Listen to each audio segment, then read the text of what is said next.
Next, the thrill of the fossil hunt, right after this.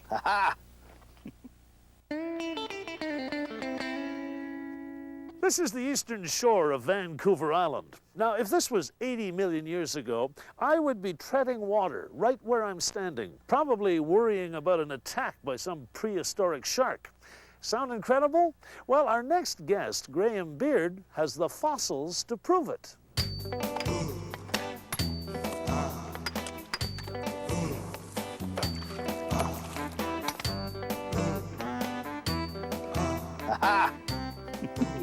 It's the thrill of discovery. I can't describe it any other way. Beauty.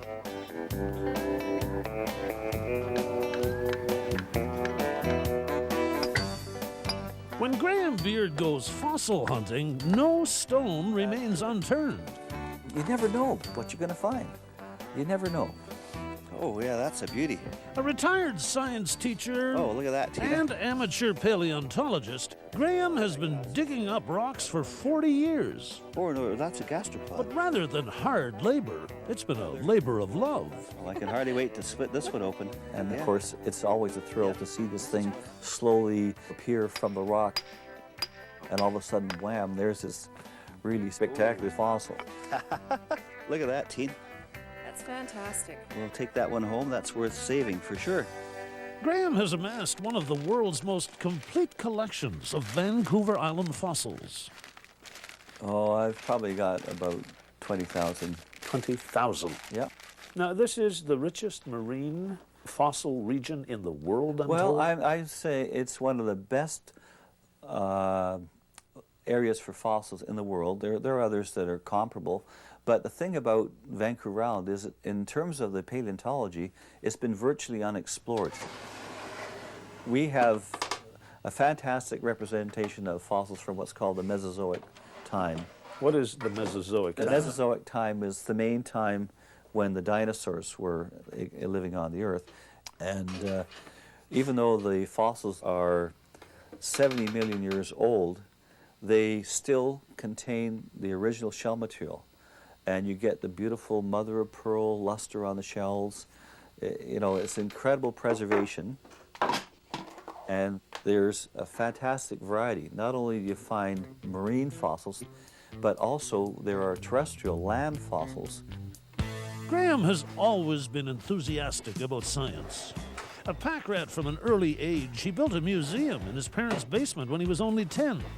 When he was 15, he went on a family vacation to the Badlands of Alberta to hunt for dinosaur bones. My dad called me over and said, "Hey, Graham, there's something interesting here." And there was a piece of an Albertosaurus tooth, and it was just glistening in the sun, and I was extremely excited. My dad couldn't, he thought I'd gone crazy. That was the thing that really focused my attention and my passion on the study of fossils. A couple of nice ones here. Graham put his fossil hunting aside for a few years while he was at university.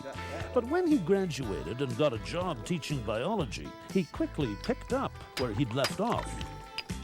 Does this business still excite you, Graham? Oh yeah, always. To this day, 40 years of collecting and you're still excited. I can't explain it, but you're out there walking around, and you may have walked over that particular site 100 times, and then all of a sudden, whatever winter storm has swept away some of the shale or some of the rock, and there's the most spectacular thing, like a cycad cone, or a rare type of ammonite, or part of a skull of There's the first word I recognized, skull. Sorry. I'm sorry. Oh, that's great. But- What is an what did you call it? Ammonite. Ammonite. This is an ammonite. Ah, it's like snail-like.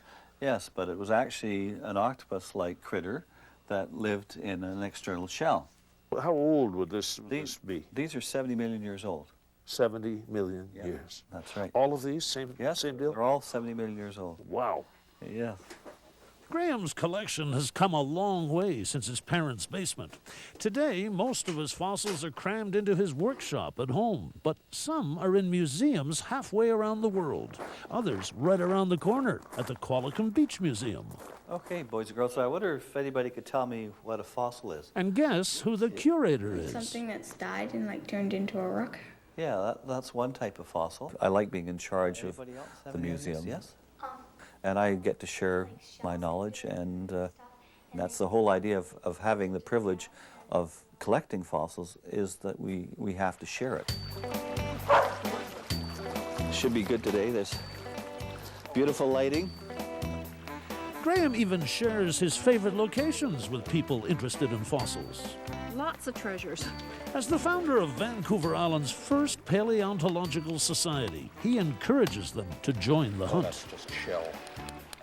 The more people you have looking for this stuff, I think the more the merrier. Fantastic. You can't beat getting out there with your pack sack and your dog walking beside you and walking along a riverbank, and all of a sudden there's a little bit of a fossil showing. And you start digging it away, and there's something that you've never seen before. Yes, good find. I'm really pleased with myself. And it's just so exciting. Somebody will find something really great, Catherine found an epigenoceros, Oh, good. and so did Tom. and they see me get excited. Well, I better have something good after all that. Some things that they find, And it's loaded. I just can't hold back. See, look at that. What a beauty. Gorgeous one, Tom. One nice poly. I guess I got the perfect life, really. I'm doing the thing that I love the most. It's great. I love it. We'll come back and get that one. The root cellars of Elliston, Newfoundland, right after this. In here?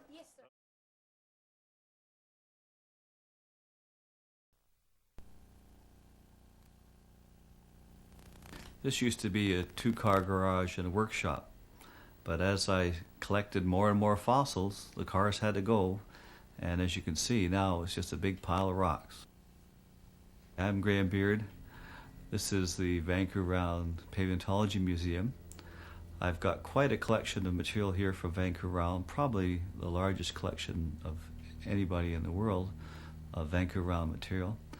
And because I've got so much material, we're going to concentrate today on the ammonites. Ammonites were ancient shelled cephalopods. This is a relative of the octopus. The only relative of the octopus that's living today that still has a shell is a pearly nautilus. These animals basically had gas-filled shells that were divided into compartments. The ammonites arose probably from some ancient nautilus ancestor during what's known as the Mesozoic time period. And they very quickly evolved from a fairly simple form into a fairly complex form. Basically, the ammonites were alive during the time that the dinosaurs were alive. And when the dinosaurs became extinct at the end of the Cretaceous, the ammonites became extinct at the same time. We don't really know how the ammonites that lived 65 million years ago actually would grow, but we can compare them to the recent nautilus. And we know that the way that the nautilus secretes a new septal wall is to pull its rear end away from the old septal wall, and it moves its body forward in what's called the living chamber. At first, the new septum that is produced is full of seawater. And then we know that an organ called the siphuncle, which is the only part of the animal's body that extends into the inner walls of the shell, slowly removes the salt water from the chamber, so then it becomes a gas-filled chamber. Now, in the ammonites, because the ammonites had a fairly thin shell, many people believe that these septal walls started to become more and more complex to add strength to the shell. And by the time we get to the end of the Cretaceous time, what is known as the suture became very dendritic. It was very complex. And you can actually use these sutures to identify the species if you're an expert. The ammonites started out being what's called planospiral, which means that they coiled in one plane. But as they evolved, they gradually started to uncoil, and many people believe that this was a stratagem that evolved in order to allow the ammonites to escape predators. At the same time that the ammonites were reaching their peak, the bony fish also were becoming very dominant in the seas at that time. And so if you have a weird shape with lots of spines on it and a fish tries to take a bite out of you, this might prevent the fish from actually capturing you. As for why they took on these particular shapes, it's anybody's guess. Some were shaped like paper clips, some were shaped like a comma, and some were just a loose helical spiral. Just like the recent octopus, the ammonites had a jaw apparatus, and the jaw apparatus that we find preserved as a fossil looks very much like the jaw apparatus of a recent octopus. It was a combination of protein and calcium carbonate, and it was shaped very much like the beak of a parrot, and would probably be used for crushing the shells of animals like crabs or shrimp that they fed on. Ammonites are found all over the world, and depending upon which time period you're looking at, they have either a worldwide distribution or they can be confined to certain locations. The Cretaceous ammonites, which are the ones that I have specialized in, are found all over the world. The most similar specimens to the ones that we have here are found in Japan. As a matter of fact, I recently exchanged specimens with a Japanese scientist, and there's an amazing similarity between the Cretaceous ammonites of Japan and Cretaceous ammonites of Vancouver Island. But we also have similar species to be found in India and in other parts of the world. The ammonites probably existed on the Earth for about 170 million years, and their size range is from a couple of centimeters up to, I think the largest ones are about 2 meters in diameter. Ammonites are very important as index fossils because they evolved so rapidly. Certain species of ammonites only lived at certain time periods, and therefore they make excellent index fossils. They're also very important indications of paleo-environmental conditions. Most of the ammonites are found in Western Canada and in the northern regions of BC and Alberta, and I think there's some up into the Yukon. The most famous ammonites probably come from Alberta because they are being sold as jewelry material. The rockhounds have established a new semi-precious stone called ammonite, and consequently tons and tons of these Alberta ammonites are being mined and broken up for the sale as jewelry. But we have some of the really scientifically important ammonites here right on Vancouver Island. We have some of the world's best locations for the finding of Upper Cretaceous ammonites here on the west coast of Vancouver or east coast of Vancouver Island, but also the Gulf Islands, all the way from Campbell River down to Soucy Island, which just extends across the American border. These are all potentially ammonite fossil locations, and many of these islands have been explored, and many important types of ammonites have been found. We also have found a new vertebrate on the Englishman River, and I don't know yet whether it's going to be a mosasaur or a plesiosaur, but it's certainly the remains of a large vertebrate, and once I get some positive ID on it, we'll see if we can set up a dig to get it out.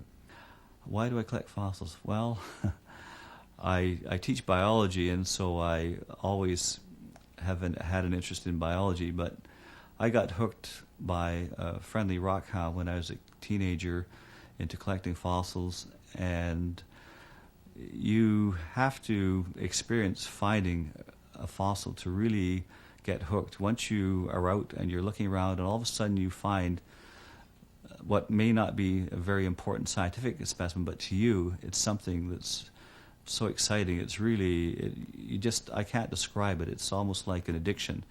And you can't stop. My wife says, why you go out and get more? You've already got a couple thousand of those darn things. Why are you going out to get more? But each time you go out, you find a different specimen, or it's better preserved, or some other feature is shown to you that you didn't find in it or have in another specimen. So it's very addictive. When I started collecting fossils, and I realized that these animals lived, some of them, well, for example, the dinosaurs lived 170 million years. And we're just struggling along at barely probably 3 million. And we're rapidly polluting our planet. And as you study fossils, you realize that there have been many different forms of life that have lived and become extinct, and yet the world has managed to go on. And I'm sure if we manage to pollute ourselves right off this planet, some little insect or something is going to take over and the world will regenerate. I'm not worried about that. We won't be part of it.